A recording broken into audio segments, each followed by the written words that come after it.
Sa ngalan ng Ama, ng Anak, at ng Espiritu Santo. Amen. Sumainyo ang Panginoon. At sumayo rin. Mga kapatid, upang maging marapat gumanap sa banal na pagdiriwang, pagsisihan natin ang ating mga kasalanan.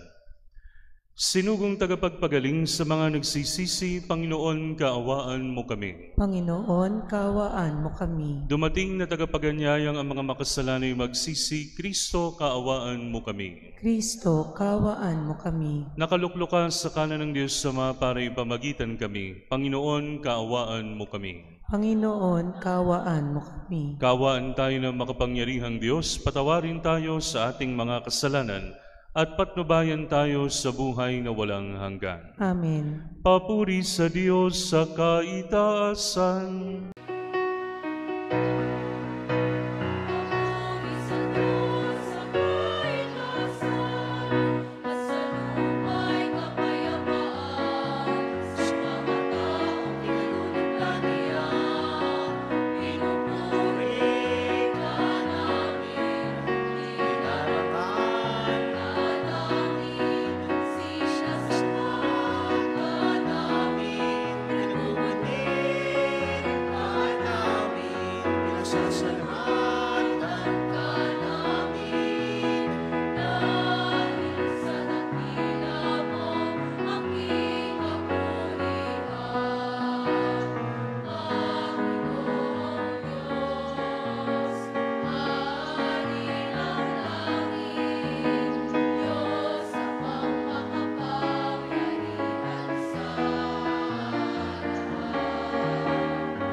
Manalangin tayo.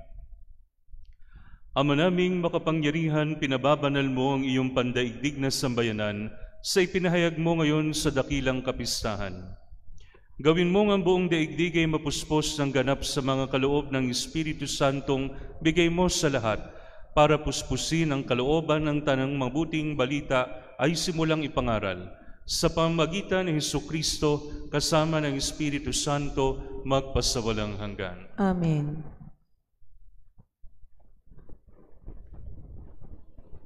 Ang salita ng Diyos mula sa mga gawa ng mga apostol. Nang sumapit ang araw ng Pentecostes, nagkatipon silang lahat sa isang lugar. At biglang narinig ang isang ugong mula sa langit. Animoy hagunot ng malakas na hangin. At napuno nito ang bahay na kinaroroonan nila. May nakita silang wari mga dilang apoy na lumapag sa bawat isa sa kanila. At silang lahat ay napuspos ng Espiritu Santo at nagsalita sa iba't ibang wika ayon sa ipinagkaloob sa kanila ng Espiritu. May mga Hudyong buhat sa iba't ibang bansa na naninirahan noon sa Jerusalem, mga taong palasimba sa Diyos. Nang marinig ang ugong na ito, nagdatingan ang maraming tao. Namangha sila sapagkat sinasalita ng mga alagad ang mga wika nila. Sa kanilang pagtataka ay kanilang nasabi, "Hindi ba Galileo silang lahat? Bakit ang ating katutubong wika ang naririnig natin sa kanila?" Tayo mga taga-Parsya, mga taga-Media, mga taga-Elam, mga nanirahan sa Mesopotamia, sa Judea at sa Cappadocia, sa Ponto at sa Asia, mayroon pa sa ating taga-Phrygia at Pamphylia, Ehipto at sa mga saklaw ng Libya na sakop ng Cirene at mga nakikipanirahan mula sa Roma, maging mga Hudyo at mga naakit ng Judaismo. May mga taga-Kreta at Arabia pa rito. Paano sila nakapagsasalita sa ating wika tungkol sa mga kahangahangang gawa ng Diyos? Ang salita ng Diyos. Salamat sa Diyos.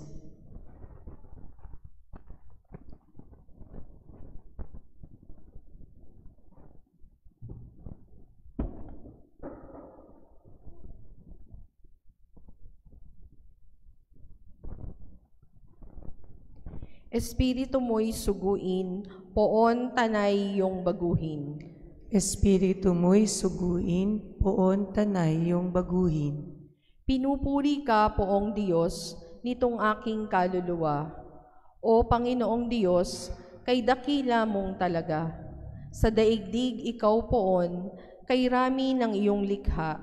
Sa dami ng nilikha mo'y nalaganapan ang lupa. Espiritu mo'y suguin, poon tanay yung baguhin. Natatakot mga matay kung kitlin mo ang hininga. Mauuwi sa alabok pagkat doon mula sila. Taglay mo ang espiritu upang buhay ay ibalik. Bagong buhay ay dulot mo sa nilikha sa daigdig. Espiritu mo'y suguin, poon tanay yung baguhin. Sana ang iyong karangal ay manatili kailanman. Sa lahat ng iyong likha, ang madamay kagalakan. Ang awit ng aking puso, sana naman ay kalugdan, habang aking inaawit ang papuri sa may kapal. Espiritu mo'y suguin, poon tanay yung baguhin.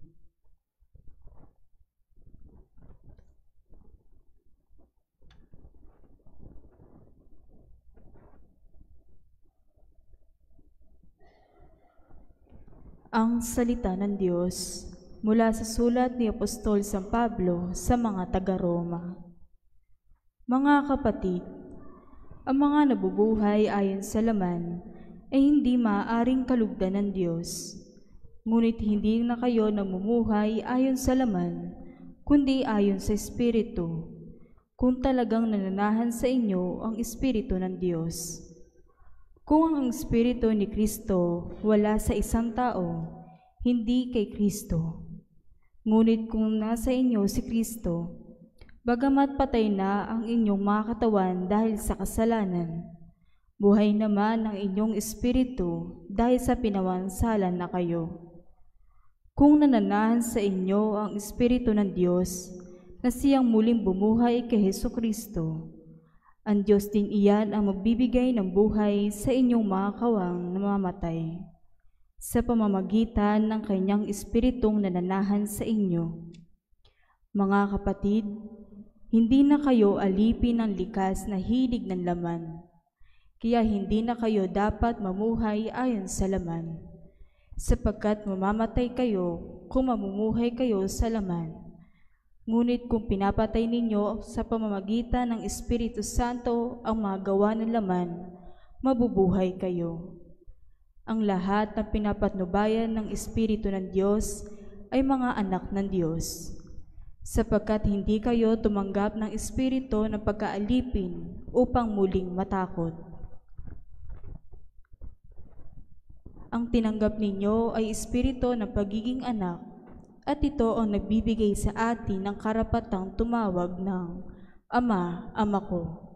Ang espiritu nga ang nagpapatotoo, kasama ng ating espiritu, na tayo'y mga anak ng Diyos, at yamang mga anak, tayo'y mga tagapamana ng Diyos at kasamang tagapamana ni Kristo. Sapagkat tayo'y nakikipagtiis sa Kanya, tayo'y dadakilain ding kasama Niya. Ang salita ng Diyos. Salamat sa Diyos.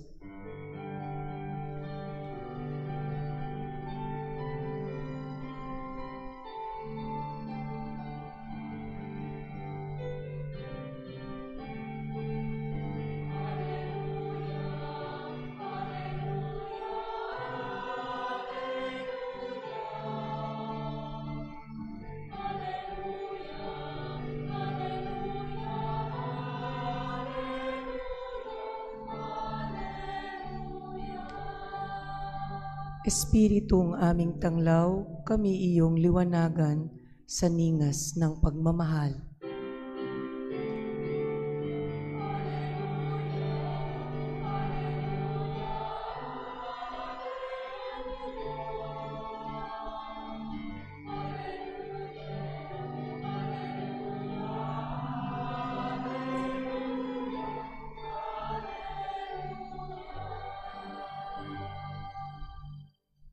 Sumainyo ang Panginoon. At sumayo rin. Ang mabuting balita ng Panginoon ayon kay San Juan. Papuri sa iyo, Panginoon.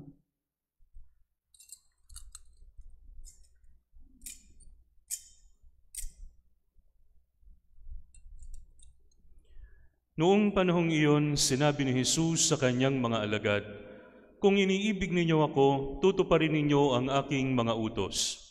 Dadalangin ako sa Ama at kayo bibigyan niya ng isa pang patnubay na magiging kasama ninyo magpakailanman. Ang umiibig sa akin ay tutupad ng aking salita. Iibigin siya ng aking Ama at kami sa Kanya at mananahan sa Kanya. Ang hindi umiibig sa akin ay hindi tumutupad sa aking mga salita. Hindi akin ang salitang narinig ninyo, kundi sa Amang nagsugo sa akin. Sinabi ko sa inyo ang mga bagay na ito, samantalang kasama pa ninyo ako. Ngunit ang patnubay, ang Espiritu Santo na susuguin ng Ama sa pangalan ko, ang siyang magtuturo sa inyo ng lahat ng bagay at magpapaalala ng lahat ng sinabi ko sa inyo." Ang mabuting balita ng Panginoon. Pinupuri ka namin, Panginoong Hesukristo. Sa ngalan ng Ama, ng Anak at ng Espiritu Santo. Amen. Mga kapatid, ngayon po ang birthday ng simbahan. Ngayon po ang kapistahan ng Pentecost. At pinagdiriwang po natin, mga kapatid, ang pagbaba ng Espiritu Santo sa mga alagad. Mga kapatid, ano ba ang kahalagahan ng Espiritu Santo? Mga kapatid, para maintindihan po natin iyan, meron po tayong activity. Okay, bear with me. Meron tayong gagawin. Salatin nyo nga yung pisngi nyo. Dito, kaliwa. Kurutin nyo nga yung braso nyo. Sino hinahawakan nyo? Kayo ba yan? Kayo yan. Okay. Kapag ka naghinuko kayo at may nalaglag na kuko, kayo pa rin ba yung kuko nyo? Kayo pa rin ba yung kuko nyo? Ulitin ko. Halimbawa, naghinuko kayo, may piraso ng kuko, nalaglag sa semento. Kayo ba yung kuko nyo? Oh, mahirap na tanong yan. Okay. Halimbawang naputol ang braso, yung braso bang natanggal? Kayo ba yon? Pagka naputol ang binti, kayo ba yung naputol na binti? Oh, mahirap sagutin, di ba? Nagpunta kayo sa pagupitan ng buhok. Mahaba buhok ninyo, pinagupit nyo. Yung nalaglag na bang buhok na yon, kayo yon? Hindi kayo yon. Kasi tayo mga tao, iniisip natin ang sarili natin. We identify ourselves not only through our physicality, but through our souls. Uulitin ko. We do not identify ourselves merely by our physicality, yung katawan natin, but our souls. Nakikita ba ang kaluluwa? Pag naghinuko ka ba, may kaluluwa ba dun sa kuko mo? Wala. Kapag ka pinutol ba yung bahagi ng katawan mo, may kaluluwa ba dun? Wala. Nasaan ang kaluluwa? Nasaan na? Hindi ba? Hindi rin natin masagot. Meron tayo, pero hindi natin mahawakan, hindi natin makita. It is nowhere, but it is everywhere. No? At mga kapatid, yun po ang paliwanag nating kaluluwa. May bahagi tayo sa ating sarili na hindi natin nahahawakan, hindi natin nakikita, pero tayo yun. Pag humarap kayo sa salamin ngayon, lalong-lalo na yung mga may edad, pag tinignan niyo sa sarili niyo ngayon at binuksan niyo yung album niyo, tingnan niyo yung sarili niyo after, nung kayo 3 to 4 years old, kayo ba yon? Kayo ba yon? Yung nasa album at saka nasa salamin, kayo ba yon? Kayo pa rin yon. Bagamat nag-iba yung itsura, kayo pa rin yon. Kasi hindi dinedetermine lamang ng panglabas na anyo at ng katawan, kung hindi yung ating kaluluwa. Yung nag-iisip na bata noong 4 years old or 6 years old, at yung ngayong nagsisimba ng 75 years old, kayo pa rin yun, pero naiba lang yung panglabas. Ang gusto kong puntuhin, mga kapatid, tayo po ay may mga kaluluwa. Ngunit hindi lang basta kaluluwa. Tayo po, mga kapatid, ay may espiritu. Ano ba ang pagkakaiba ng espiritu at kaluluwa? Ang kaluluwa ang nagbibigay ng buhay sa atin. Ang mga pusa, ang mga aso may kaluluwa. Ang puno may kaluluwa. Lahat yan may kaluluwa. Lahat ng nabubuhay na bagay. Pero ano ang kaibahan natin? Ang kaibahan natin, we have a rational soul. Ibig sabihin, doon ang gagaling yung ating iniisip, doon ang gagaling yung ating nararamdaman. Yun ang nagbibigay buhay sa atin, yung kaluluwa. Kaya mga kapatid, may buhay after we die. Isipin nyo na lang yung example ng paggupit ng kuko. Hindi na kayo yun. So kahit matanggal yon at matanggal lahat ng bahagi ng katawan natin, we will still be able to think, we will still be able to feel, we will still be able to recognize everything. Ngayon mga kapatid, kung ang kaluluwa ang nagbibigay ng buhay sa katawan, may nagbibigay buhay sa kaluluwa. At yun po ay yung Espiritu. Diyan papasok ang Espiritu Santo. Bakit po mga kapatid? Sapagkat binibigyan tayo ng Espiritu hindi lamang ng buhay, physical life, kung hindi buhay kasama ng Diyos. We will be able not just to think for ourselves, but we will be able to think with the mind of God. We will be able to feel with the feeling of God. We will be able to love with the love of God through the Holy Spirit. Gising pa ba kayo? Okay, yon. So mga kapatid, ngayon, ipinagdiriwang natin yan at ginugunita natin ang kahalagahan ng Espiritu Santo sa simbahan. Kasi mga kapatid, kung wala ang Espiritu Santo, hindi tayo makakagawa ng mabuti. Hindi tayo makapagmamahal ng totoo. At hindi tayo makakaunawa ng may katotohanan. At mga kapatid, sa mga panahong tayo po ay nanghihina sa buhay, tayo'y nalulungkot, tayo'y nade-depress, para bang madilim na madilim ang lahat, tawagin natin ang Espiritu Santo upang tayo ay tulungan at bigyan ng buhay. Sa Biblia, mga kapatid, maraming larawan ng Espiritu Santo. Sa atin pong mga simbahan, madalas makakakita kayo ng imahe ng ating Panginoong Hesukristo nakapako sa krus. Minsan may makikita kayo sa mga lumang simbahan ng isang matanda na may ganon, na may pyramid. It usually represents God the Father. Pero ang Espiritu Santo, ang kadalasan lang makikita natin kalapati. There is very limited depiction of the Holy Spirit because the Holy Spirit is immaterial. Ibig sabihin, walang anyo, hindi natin mahawakan. Kaya po sa Biblia, ito'y inilalarawan ng apoy. Ang apoy ba nahahawakan natin? Pwede mong hawakan, mararamdaman mo ang init, pero hindi mo siya makukuha. Ang tubig, pwede mong ilublob ang kamay mo sa timba. Mababasa ka, pero hindi mo makukuha yung tubig sa iyong mga kamay. Ang hangin, pwede mong iwasiwas ang kamay mo, mararamdaman mo ang hangin, pero hindi mo siya pwedeng kunin. Hindi natin lubusang maintindihan ang Espiritu Santo, pero mararamdaman natin siya sa pamamagitan ng kanyang mga epekto. Mga kapatid, sa araw pong ito, panalangin natin ang ating mga sarili sa Espiritu Santo. Sa ating pong pananampalataya, sa longer version ng sumasampalataya, di ba? After this homily, mamaya may sasabihin tayo, sumasampalataya ako sa Diyos Espiritu Santo. Dun sa longer version, merong title ang Holy Spirit, the Lord and Giver of Life. Ang Panginoon at nagbibigay buhay.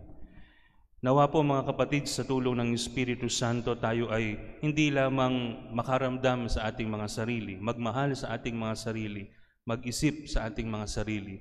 Tawagin natin ang Espiritu Santo upang bigyan tayo ng puso ng Diyos, ng isip ng Diyos, ng liwanag ng Diyos, at kabanalan ng Diyos.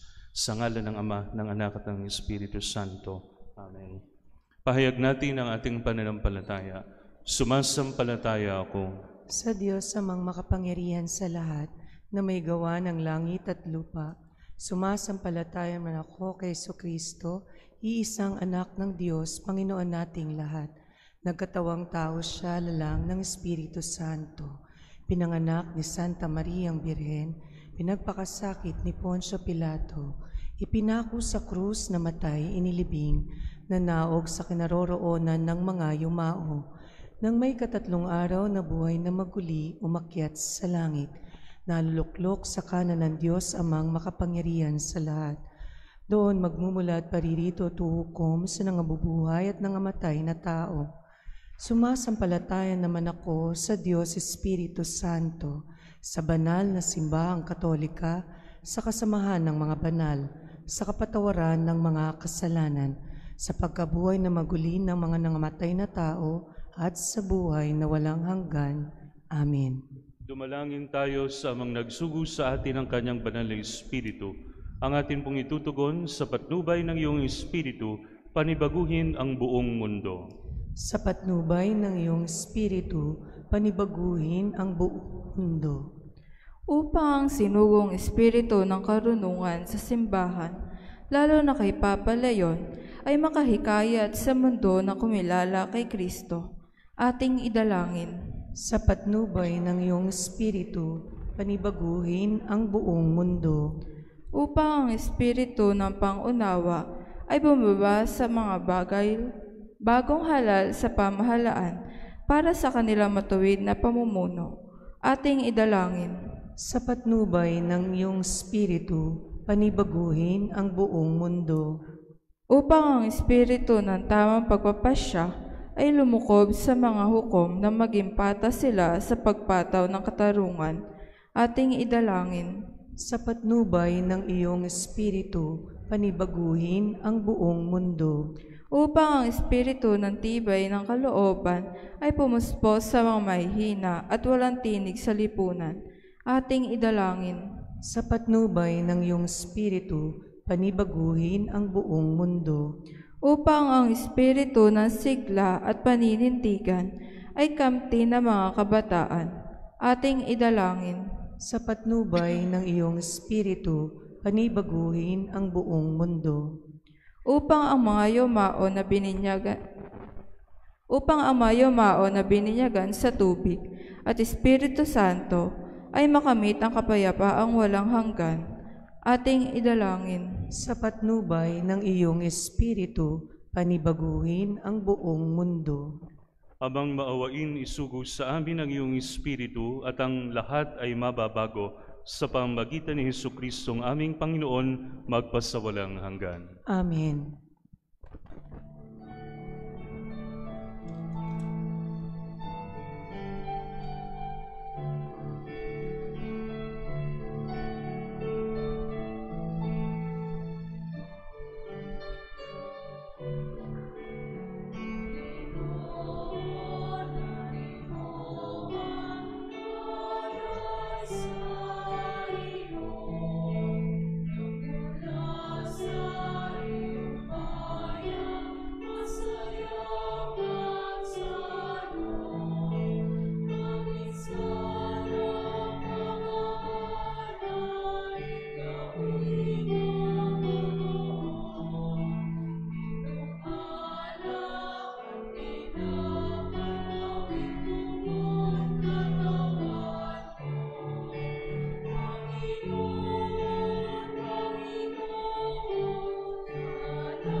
Manalangin kayo mga kapatid upang ang paghahain natin ay kalugdan ng Diyos amang makapangyarihan. Tanggapin nawa ng Panginoon itong paghahain sa iyong mga kamay, sa kapurihan niya at karangalan, sa ating kapakinabangan at sa buong sambayanan niyang banal. Ama naming lumikha pakundangan sa pangako ng iyong anak, ang lihim ng iyong pag-ibig at paglingap ay isiwalat nawa ng Espiritu Santo ngayong ginaganapang paghahain ito, na siya rinawang maglahad ng iyong katapatan sa pamamagitan ni Jesucristo kasama ng Espiritu Santo magpasawalang hanggan.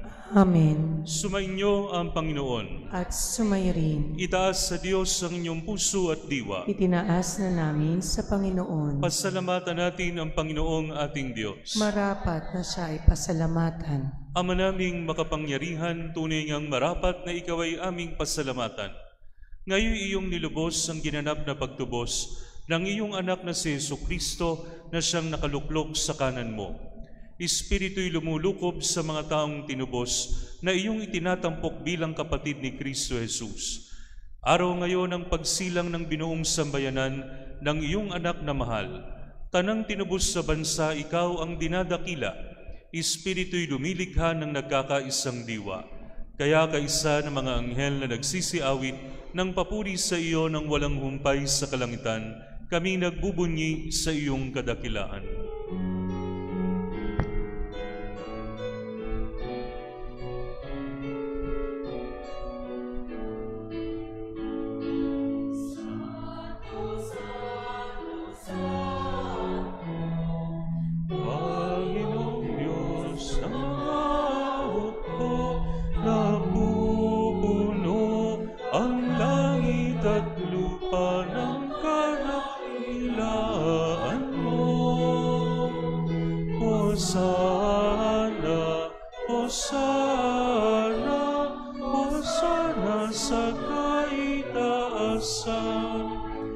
Pinagpalang na paririto sa ngalan ng Panginoon.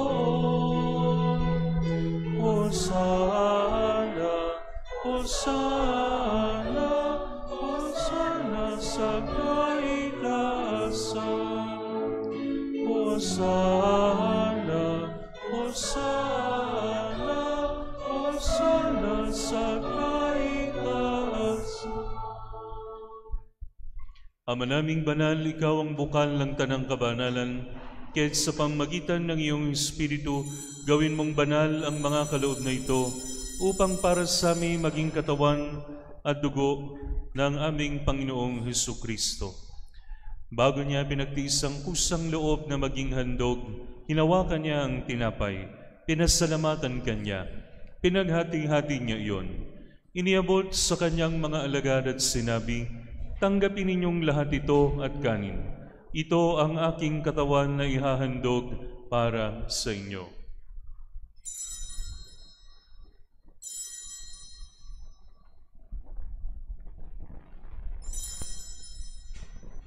Gayun din naman nung matapos ang hapunan, hinawakan niya ang kalis, muli kanyang pinasalamatan, iniabot niya ang kalis sa kanyang mga alagad at sinabi, "Tanggapin ninyong lahat ito at inumin. Ito ang kalis ng aking dugo, ng bago at walang hanggang tipan. Ang aking dugo na ibubuhos para sa inyo at para sa lahat sa ikapagpapatawad ng mga kasalanan. Gawin ninyo ito sa pag-alala sa akin."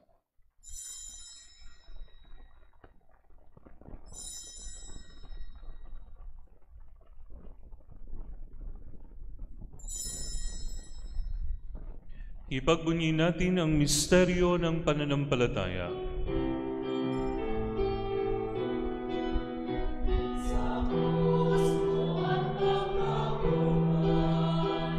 Kami tinubos mong tunay, Poong Jesus, naming mahal, iligtas mo kaming tanan. Jesus, naming mahal, ngayon at magpakailanman. Ama, ginagawa namin ngayon ang pag-alala sa pagkamatay at muling pagkabuhay ng iyong anak, kaya tiniaalay namin sa iyo ang tinapay na nagbibigay buhay at ang kalis na nagkakaloob ng kaligtasan. Kami nagpapasalamat dahil kami iyong minarapat na tumayo sa harap mo para maglingkod sa iyo.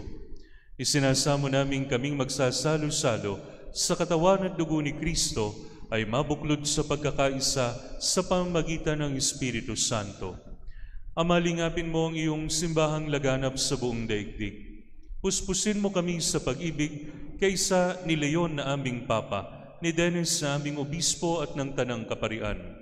Alalahanin mo rin ang mga kapatid naming nahimlay nang may pag-asang sila'y muling mabubuhay, gayon din ang lahat ng mga pumanaw. Kaawaan mo sila at patuloyin sa iyong kaliwanagan.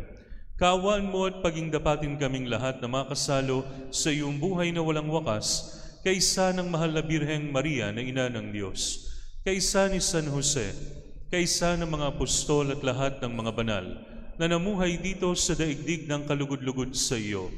May pagdiwang nawa namin ang pagpupuri sa ikararangal mo sa pamamagitan ng iyong anak na aming Panginoong Hesukristo. Sa pamamagitan ni Kristo, kasama niya at sa Kanya, ang lahat ng parangal at papuri ay sa iyo, Diyos amang makapangyarihan, kasama ng Espiritu Santo, magpasawalang hanggan.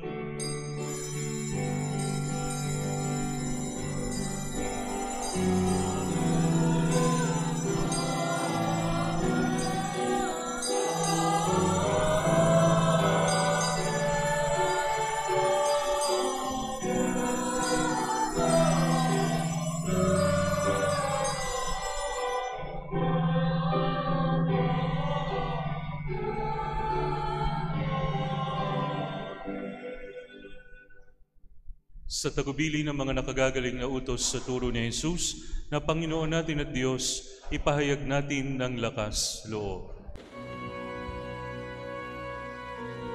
Ama namin, sumasalangit ka,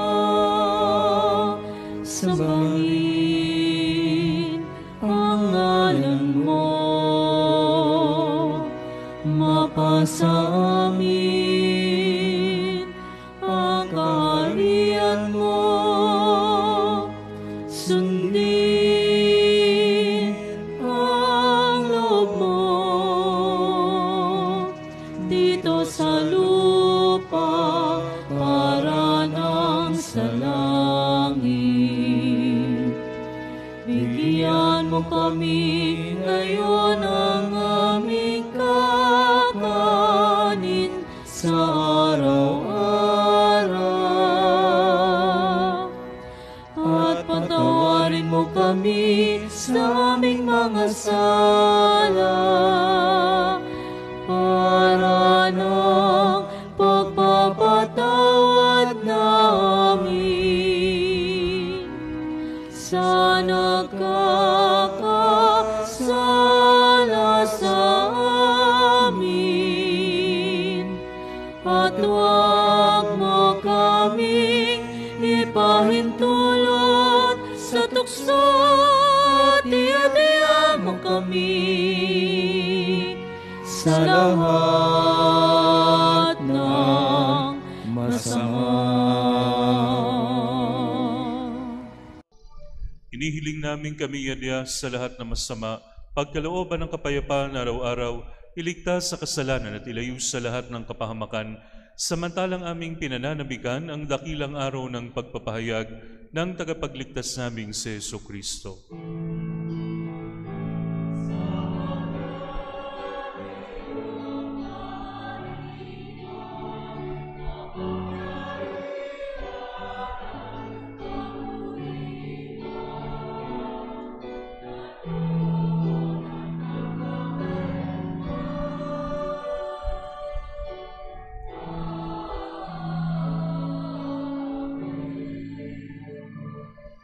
Panginoong Hesukristo, sinabi mo sa iyong mga apostol, kapayapaan ang iniiwan ko sa inyo, ang aking kapayapaan ang ibinibigay ko sa inyo.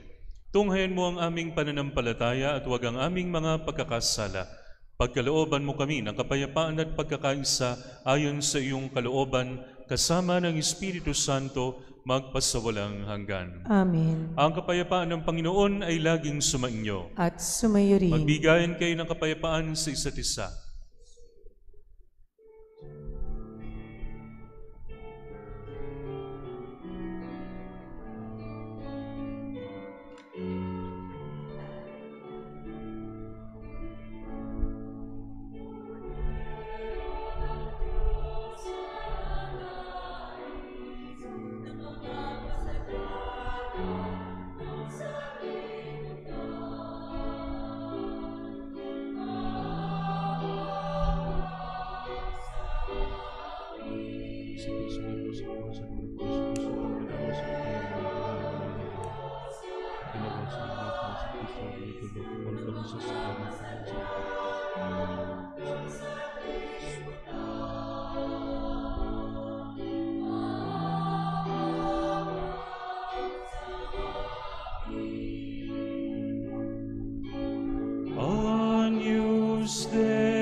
Beata mundi, dona nobis pacem, dona nobis pacem, dona nobis pacem.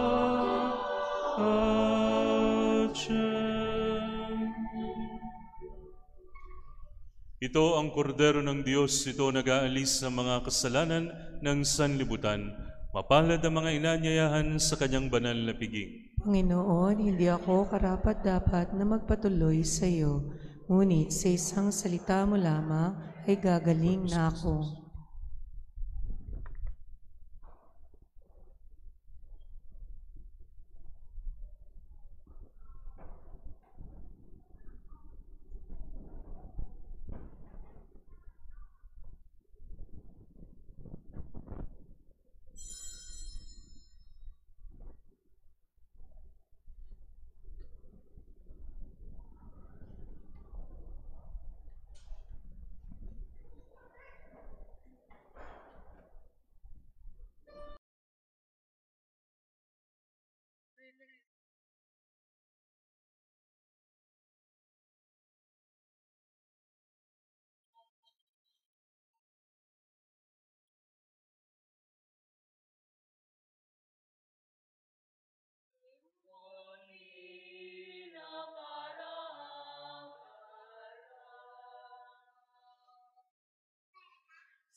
Hinghilig at ako sa iyo'y aawi.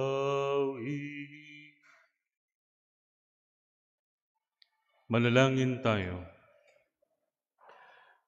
Ama naming mapagmahal, pinapakinabang mo ang iyong sambayanan sa iyong mga bigay buhat sa kalangitan. Ang iyong pagpapalang kaloob sa amin ay iyong panatilihin upang laging masaganang dumaloy ang Espiritu Santo at ang aming pinagsaluhan sa pagdiriwang na ito ay magdulot ng pag-unlad sa pamagitan ni Hesukristo magpasawalang hanggan. Amen. Sumainyo ang Panginoon. At sumayo rin. Iyuko ninyo ang inyong mga ulo para sa pagbabasbas. Ang Diyos Ama ng Kaliwanagan ay nagkaloob ng tanglaw sa kalooban ng mga alagad na pinuspos niya ng Espiritu Santo.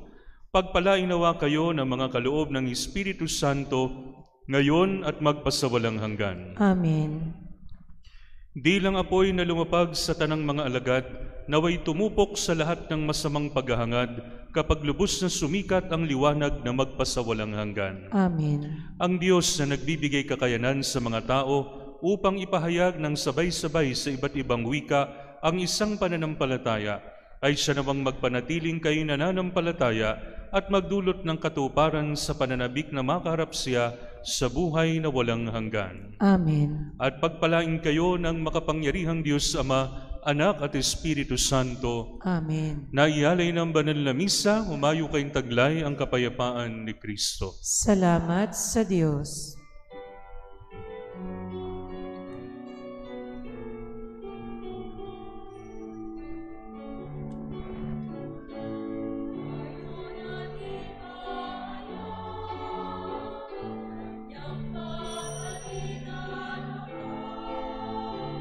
Sa buhay namin